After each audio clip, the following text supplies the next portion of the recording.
Mes amis scorpions, bonjour et bienvenue sur la chaîne Tarot à merveille. Pour votre tirage général, ceux qui me découvrent, soyez les bienvenus. J'espère que vous allez bien. Allez, c'est parti. Quelqu'un va ouvrir la bouche, bientôt, et les mots qui en sortiront vont traverser l'air entre vous et cette personne comme une flèche traverse le silence. Droit, précis, impossible à esquiver. Des mots que cette personne porte en elle depuis un temps que vous ne soupçonnez pas. Des mots qu'elle a répétés dans sa tête, murmurés dans le noir, tournés et retournés dans tous les sens en cherchant la formulation parfaite. Et ces mots, quand ils arriveront enfin, ne seront pas parfaits. Ils seront tremblants, maladroits peut être, hésitants, mais ils seront vrais. Et la vérité, quand elle sort enfin d'une bouche qui la retenait depuis longtemps, a une vibration que rien d'autre ne possède. Je ne connais pas les mots exacts. Personne ne peut connaître les mots exacts avant qu'ils ne soient prononcés. Mais je connais leur empreinte énergétique, leur forme, leur poids, leur couleur, si les mots avaient des couleurs. Et aujourd'hui, je vais faire quelque chose que je n'ai jamais fait. Je vais déchiffrer ce message avant qu'il n'existe. Comme un traducteur face à un texte ancien dont l'encre apparaît lentement sous la lumière, lettre par lettre, mot par mot, jusqu'à ce que la phrase entière se révèle. Écoutez attentivement. Ce qui suit est pour vous. Le premier mot du message est un mot que vous n'entendez pas assez, un mot simple, court, presque banal dans la bouche de la plupart des gens. Mais dans la bouche de cette personne, adressée à vous, dans le contexte qui sera le sien, ce mot aura la puissance d'un séisme silencieux. Ce mot, c'est toi, toi. Pas les gens, pas on. Pas une généralité vague qui pourrait s'adresser à n'importe qui. Toi, spécifiquement, personnellement, irréductiblement, toi. Ce mot sera le premier parce que cette personne a besoin que vous compreniez dès la première syllabe que ce qu'elle s'apprête à dire ne concerne personne d'autre. C'est dirigé vers vous avec une précision qui exclut tout le reste du monde. Et cette précision, pour quelqu'un qui a passé une grande partie de sa vie à se sentir interchangeable, remplaçable, fondu dans la masse, cette précision sera un choc, un beau choc. Le genre de choc qui remet le cœur en place. Vous avez vécu trop longtemps en vous sentant générique, en vous considérant comme un parmi d'autres. Quelqu'un de fonctionnel, d'utile, de présent, mais rarement quelqu'un d'irremplaçable. Rarement quelqu'un vers qui on se tourne, non pas parce qu'on a besoin de quelque chose, mais simplement parce qu'on a besoin de lui, de sa présence, de son souffle dans la pièce. De cette chose indéfinissable qu'il apporte quand il est là et qui manque quand il n'y est pas. Le toi qui va être prononcé bientôt brisera cette illusion de généricité. Il vous extraira de la foule dans laquelle vous vous êtes caché. Il posera un projecteur doux, pas aveuglant, sur votre singularité. Et pour la première fois depuis longtemps, vous sentirez ce que ça fait d'être choisi. Pas par défaut, pas faute de mieux, choisi parce que c'est vous. Parce que personne d'autre n'aurait fait l'affaire. Parce que la place que vous occupez dans la vie de cette personne a exactement votre forme et aucune autre forme ne pourrait la remplir. Deuxième mot. Ou plutôt, deuxième fragment du message. Car ce qui suit le toi n'est pas un seul mot, mais une intention, une direction. Et cette direction est inattendue. Ce qui va suivre le toi n'est pas un reproche. Ce n'est pas une demande. Ce n'est pas une condition. C'est une reconnaissance. La reconnaissance peut être la forme la plus rare de la parole humaine. Nous savons demander, nous savons reprocher, nous savons conseiller, critiquer, flatter, manipuler. Mais reconnaître, vraiment reconnaître ce que quelqu'un est, ce qu'il a fait, ce qu'il a porté en silence, cette compétence-là est presque disparue du langage quotidien. Et c'est exactement cette compétence rare que cette personne va exercer en votre présence. Elle va reconnaître quelque chose que personne n'a reconnu avant elle, pas vos accomplissements visibles, pas vos succès mesurables, quelque chose de plus profond, de plus intime, quelque chose que vous faites sans y penser, sans le valoriser, sans même le considérer comme remarquable. Cette chose que vous êtes le seul à minimiser alors qu'elle illumine la vie de ceux qui vous entourent. Peut être que c'est votre manière d'écouter. Cette écoute pleine, entière, où la personne en face sent qu'elle a toute votre attention, tout votre respect, tout votre espace. Cette écoute qui ne prépare pas sa réponse pendant que l'autre parle, mais qui absorbe, qui accueille, qui fait de la place, peut être que c'est votre manière de rester calme quand tout s'agite autour de vous, cette encre que vous êtes pour les autres sans même le réaliser, cette stabilité silencieuse qui permet à ceux qui vous entourent de ne pas sombrer parce qu'ils savent, consciemment ou non, que vous êtes là, que vous tiendrez, peut être que c'est votre manière de revenir, de toujours revenir, malgré les déceptions, malgré les blessures, malgré les portes claquées et les silences prolongés. Vous revenez, pas par faiblesse, par fidélité à quelque chose de plus grand que l'offense.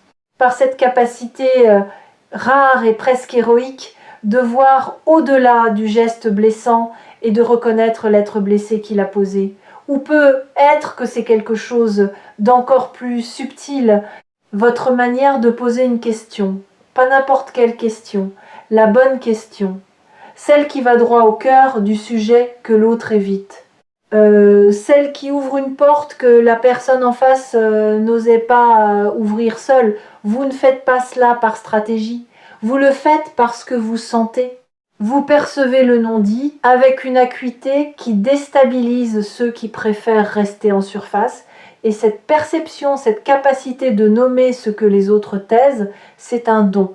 Un don que vous banalisez parce qu'il fait partie de vous depuis toujours, comme la couleur de vos yeux ou la forme de vos mains. Mais pour ceux qui en bénéficient, pour ceux qui ont été touchés par une de vos questions au moment exact où ils en avaient besoin, ce don est une lumière dans l'obscurité.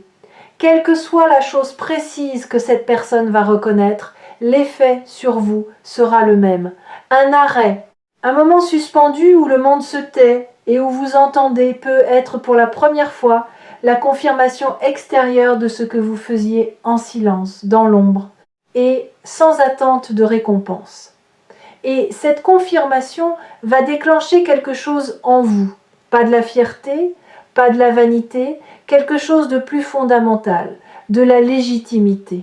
Le sentiment soudain et irrésistible que vous avez le droit d'occuper votre propre vie. Que votre existence n'est pas un accident ou un fardeau, mais une contribution, que vous ajoutez quelque chose au monde, par le simple fait d'être qui vous êtes. Si vous êtes arrivé jusqu'ici dans cette lecture sur Tarot à merveille, c'est que quelque chose en vous est déjà en train de s'ouvrir à cette idée, l'idée que la reconnaissance arrive, que le silence dans lequel vous avez accompli tant de choses est sur le point d'être rompu par une voix qui dira enfin ce que vous aviez besoin d'entendre. Troisième fragment du message. Celui-ci est le plus surprenant, parce qu'il contient un aveu, pas un aveu dramatique, pas une confession à genoux, un aveu ordinaire, dit sur un ton presque désinvolte, comme si c'était une évidence, alors que pour vous ce sera une révélation. Cette personne va vous avouer qu'elle a eu peur de vous, pas peur au sens physique, peur de votre profondeur, peur de ce que votre regard voit quand il se pose sur quelqu'un, peur de ne pas être à la hauteur de l'attention que vous portez aux choses, peur de cette exigence silencieuse que vous incarnez, non pas envers les autres, mais envers la vie elle-même. Vous avez une manière d'être au monde qui, sans le vouloir, élève le niveau, qui rappelle aux gens qui pourraient être plus vrais, plus présents, plus courageux. Et cette élévation involontaire, elle intimide. Vous ne le saviez pas, ou plutôt vous ne le croyez pas, parce que de l'intérieur, vous vous voyez comme quelqu'un de simple, quelqu'un qui essaie, qui doute, qui trébuche. Vous ne voyez pas l'impact que votre simplicité authentique a sur les autres. Vous ne mesurez pas la puissance de votre refus de jouer un rôle dans un monde où presque tout le monde joue.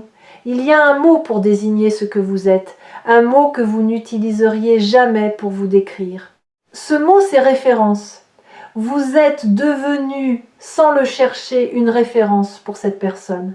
Pas un modèle parfait sur un piédestal. Une référence humaine, un étalon de mesure vivant pour ce qui compte vraiment. Quand elle doute de sa propre sincérité, elle pense à la vôtre. Quand elle hésite entre le confortable et le juste, elle se demande ce que vous feriez. Quand elle est tentée de mettre un masque, elle se souvient de votre visage nu, sans filtre, et elle retrouve le courage de rester vraie. Vous êtes sa boussole, et elle va vous le dire, peut être pas avec le mot boussole, peut être avec ses propres mots, plus simples, plus hésitants. Mais le sens sera le même. Tu m'orientes. Par ce que tu es, pas par ce que tu dis.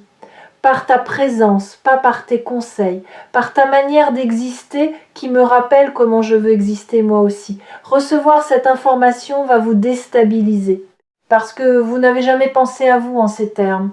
Vous vous voyez comme quelqu'un qui navigue à vue, qui improvise, qui fait de son mieux sans jamais être sûr que c'est assez.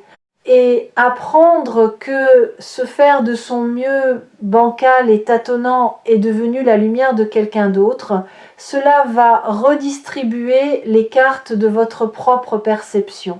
Cela va vous obliger à reconsidérer la valeur de votre quotidien, de vos gestes ordinaires, de votre existence simple, non pas en les dramatisant, en les reconnaissant enfin pour ce qu'ils sont. Des actes d'une beauté tranquille et profonde que vous étiez le seul à ne pas voir. Cet aveu va être un miroir, le miroir le plus clair qu'on vous ait jamais tendu. Et dans ce miroir, vous ne verrez pas la personne que vous croyez être. Vous verrez la personne que les autres voient. Et l'écart entre ces deux visions vous coupera le souffle dans le bon sens. De la manière dont le souffle se coupe face à un paysage d'une beauté inattendue. Quand vous réaliserez l'ampleur du décalage entre votre perception de vous-même et la perception qu'ont de vous ceux qui vous côtoient, quelque chose va se fissurer. L'histoire que vous vous racontez depuis des années, cette histoire de l'être ordinaire, insuffisant, toujours en dette, va perdre sa crédibilité. Et une fois qu'une histoire perd sa crédibilité, elle ne peut plus vous gouverner. 4e fragment. Celui-ci est le noyau du message, le centre de gravité autour duquel tous les autres mots tournent. Et il est d'une simplicité qui va vous désarmer. Cette personne va vous dire ce que vous représentez pour elle, pas en termes grandioses, pas avec des superlatifs, avec des faits, des moments précis, des souvenirs concrets. Elle va vous dire « Tu te souviens de ce jour où tu as fait telle chose ? Eh bien ce jour-là tu m'as changé. Tu ne le sais pas, tu ne l'as jamais su, mais ce jour-là, quelque chose s'est déplacé en moi, quelque chose qui n'a plus jamais bougé depuis. Et vous, en entendant cela, vous allez chercher dans votre mémoire. Et vous trouverez le moment dont elle parle, et vous serez stupéfait, parce que pour vous, ce moment n'avait rien de spécial. C'était un mardi ordinaire, un geste machinal. Une parole lancée sans y penser, un acte de gentillesse si naturel que vous ne l'avez même pas enregistré. Et pourtant, pour cette personne, ce mardi-là a été un tournant. Ce geste-là a été une encre. Cette parole-là a été un phare dans un brouillard que vous ne soupçonniez même pas. C'est ça le mystère de l'impact humain. Nous ne savons jamais quels moments de notre vie deviennent des moments pivots dans la vie des autres. Nous semons sans voir, nous éclairons sans savoir, et les graines que nous plantons dans le sol des autres germent dans un silence total, loin de nos yeux, hors de notre conscience. Jusqu'au jour où quelqu'un vient nous dire « Regarde, regarde ce qui a poussé, regarde ce que ton existence a rendu possible, ce jour approche pour vous, et il ne sera pas seulement émouvant, il sera recalibrateur. » Il va recalibrer l'image que vous avez de vous-même, pas en la gonflant, en la corrigeant, en remplaçant la sous-estimation chronique par une évaluation juste, pas flatteuse, juste. Et la justesse, en matière de perception de soi, est le terreau le plus fertile qui existe pour la transformation. Il y a un 5e fragment dans ce message, et celui-ci est tourné vers l'avenir, parce que cette personne ne va pas seulement parler du passé, elle va parler de ce qui vient. Elle va exprimer quelque chose qui ressemble à de la certitude, pas la certitude arrogante de celui qui prétend connaître l'avenir, la certitude tranquille de celui qui a assez observé pour savoir. Et ce qu'elle sait, ce dont elle est certaine, c'est que vous n'avez pas encore vécu vos meilleurs moments. Elle le sait parce qu'elle vous connaît. Pas la version de vous que vous montrez au monde, la version de vous qui existe dans les interstices, dans les moments non surveillés, dans les gestes que personne ne remarque. Et cette version-là, celle qu'elle a eu le privilège d'apercevoir, porte un potentiel immense. Un potentiel qui n'a été qu'effleuré par tout ce que vous avez vécu jusqu'ici, comme un instrument dont on n'aurait joué que les notes les plus simples, alors qu'il peut produire des symphonies entières. Et elle va vous dire quelque chose qui ressemble à ceci. Et je veux être là quand tu joueras ces symphonies. Je ne veux pas les manquer.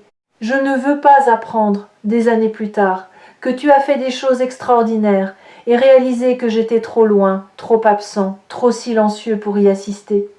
Je veux être dans la salle, au premier rang, pas pour m'attribuer un quelconque mérite, mais parce que voir quelqu'un devenir pleinement lui-même est l'un des spectacles les plus rares et les plus beaux que la vie puisse offrir. Et que tu es cette personne pour moi. Ce fragment tourné vers l'avenir porte en lui une promesse implicite, la promesse de la présence. La promesse de quelqu'un qui ne vous suit pas par intérêt, mais par conviction. Par cette certitude intérieure que votre parcours mérite d'être accompagné, d'être soutenu, d'être célébré dans ses victoires et tenu dans ses chutes. Cette promesse, elle ne sera peu être pas formulée en ces termes, elle sera peu être contenue dans un simple « je serai là ». 3 mots. Mais 3 mots qui, prononcés par la bonne personne, avec la bonne intention, au bon moment, valent plus que 1000 déclarations. Le message qui se dessine maintenant, vous le voyez se former, mot après mot, fragment après fragment, comme un texte ancien dont l'encre devient visible sous la lumière. Et ce texte dit ceci: toi, oui toi, je te vois, je vois ce que tu fais en silence, je vois ce que tu portes sans te plaindre, je vois la peur que tu caches et le courage que tu montres. Et je veux que tu saches que tu as compté pour moi d'une manière que tu ne mesures pas, que tu comptes encore, que le meilleur de toi est devant toi, pas derrière, et que si quelqu'un devait te le dire, je veux que ce soit moi, maintenant, avant qu'il ne soit trop tard. Avant que la vie ne nous emporte chacun dans nos courants respectifs, sans que j'aie eu le courage de te dire ce que mon cœur sait depuis le début. Voilà le message, voilà ce que quelqu'un va vous dire. Peut être pas avec ces mots-là, peut être avec d'autres, peut être même sans mots du tout, par un geste, un regard, une présence qui en dira plus que n'importe quel discours. Mais l'essence sera la même, la vibration sera identique, et quand vous la recevrez, votre corps la reconnaîtra avant votre esprit. Vos yeux s'humidifieront avant que votre mental ne comprenne pourquoi. Votre gorge se serrera avant que les mots de réponse ne se forment. Et dans ce moment de reconnaissance physique antérieure à toute pensée, vous saurez que c'est vrai, que ce n'est pas de la flatterie, que ce n'est pas de la politesse, que c'est le cœur d'un être humain qui parle au cœur d'un autre être humain dans la langue la plus ancienne du monde. Les fidèles de tarot à merveille savent que certains messages ne font pas que passer. Ils s'installent, ils prennent racine, ils deviennent une partie de votre paysage intérieur, aussi permanent qu'un arbre dans un jardin. Ce message-ci est de cela. Il va s'installer en vous et y rester longtemps après que cette vidéo sera terminée, mais il y a un dernier élément que je dois aborder et il vous concerne directement. Pas cette personne, vous. Quand ce message arrivera, votre premier réflexe sera de le minimiser, de le réduire, de trouver des raisons pour lesquelles il n'est pas aussi significatif qu'il en a l'air. C'est votre mécanisme de défense le plus ancien. celui que vous avez développé dans l'enfance pour ne pas être déçu. Si vous ne croyez pas aux belles choses qu'on vous dit, elles ne peuvent pas vous être reprises. Si vous n'acceptez pas pleinement un compliment, sa perte ne vous blessera pas. Ce mécanisme vous a protégé pendant des années. Mais aujourd'hui, il est devenu votre geôlier. Il vous emprisonne dans une version de vous-même qui est trop petite pour contenir tout ce que vous êtes réellement. Regardez comment ce mécanisme fonctionne au quotidien. Quelqu'un vous complimente et vous répondez immédiatement « Oh, c'est rien » ou « N'importe qui aurait fait pareil ». Quelqu'un reconnaît votre talent et vous trouvez instantanément une raison pour laquelle ce talent ne compte pas vraiment. Quelqu'un vous dit qu'il vous admire et vous cherchez frénétiquement ce qu'il peut bien vous vouloir. Parce que l'idée qu'on puisse vous admirer gratuitement, sans arrière-pensée, vous semble littéralement incroyable. Ce réflexe de diminution automatique est devenu si naturel que vous ne le voyez même plus. Il fait partie de votre façon de respirer, de votre façon d'exister dans le monde. Et il a construit autour de vous un plafond invisible, un plafond qui limite votre croissance, vos ambitions, votre joie même, à un niveau que votre mécanisme de défense considère comme sûr. Tout ce qui dépasse ce niveau déclenche l'alarme et l'alarme se manifeste par la minimisation. Le message qui va vous être adressé va cogner contre ce plafond, fort, assez fort pour y laisser des fissures. Et à travers ces fissures, vous allez entrevoir peut-être pour la première fois ce qui existe au-dessus. Un espace où vous avez le droit d'être reconnu, où vous avez le droit de dire merci au lieu de c'est rien, où vous avez le droit de croire quelqu'un quand il vous dit que vous comptez. Alors voici ce que je vous demande. Quand les mots arriveront, quand cette personne ouvrira enfin la bouche pour vous dire ce qu'elle porte depuis si longtemps, ne minimisez pas, ne dites pas « mais non », ne détournez pas le regard, ne changez pas de sujet avec une blague nerveuse, ne faites aucune de ces choses que vous faites habituellement pour esquiver la lumière que quelqu'un braque sur vous. Restez dans le faisceau. Dans l'inconfort de la reconnaissance, dans cette sensation étrange et bouleversante d'être vu par quelqu'un qui a pris le temps de regarder au-delà de vos défenses, restez et recevez. Pas parce que c'est facile, parce que c'est nécessaire, parce que ce moment sera un avant et un après dans votre vie.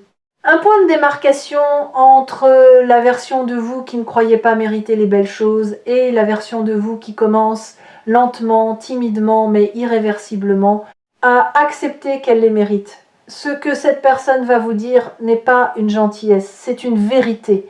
Et les vérités, quand on les laisse entrer, transforment les fondations sur lesquelles repose toute notre existence. Elles changent la manière dont on se lève le matin, la manière dont on se regarde dans le miroir, la manière dont on traverse les jours difficiles, parce qu'on ne traverse plus en se demandant si l'on mérite d'arriver de l'autre côté. On traverse avec la certitude qu'au moins une personne sur cette terre sait exactement qui l'on est et ne nous en aime que davantage. Préparez votre cœur, pas en le blindant, en le déverrouillant. Desserrez les chaînes, soulevez les barricades, ouvrez les volets que vous gardez fermés depuis si longtemps. Et quand la lumière entrera, quand les mots se poseront sur vous comme une pluie tiède après des mois de sécheresse, laissez-vous mouiller, laissez-vous toucher, laissez-vous transformer. Revenez sur Tarot à merveille chaque fois que vous aurez besoin de vous rappeler que ce message existe, qu'il est en route, que quelqu'un, en ce moment même, cherche le courage de vous le livrer, et que ce courage, il le trouvera, parce que la vérité est plus forte que la peur, toujours.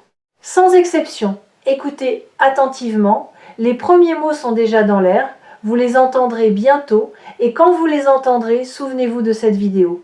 Souvenez-vous que vous aviez été prévenu, que la surprise n'en est pas vraiment une, que votre cœur savait, bien avant votre tête, que quelqu'un avait quelque chose d'important à vous dire, quelque chose qui attendait son heure, quelque chose qui ne pouvait pas être dit plus tôt parce que ni vous ni cette personne n'étiez encore assez mûrs pour porter le poids de cette vérité, et que ce quelque chose va changer la couleur de tout ce qui suit.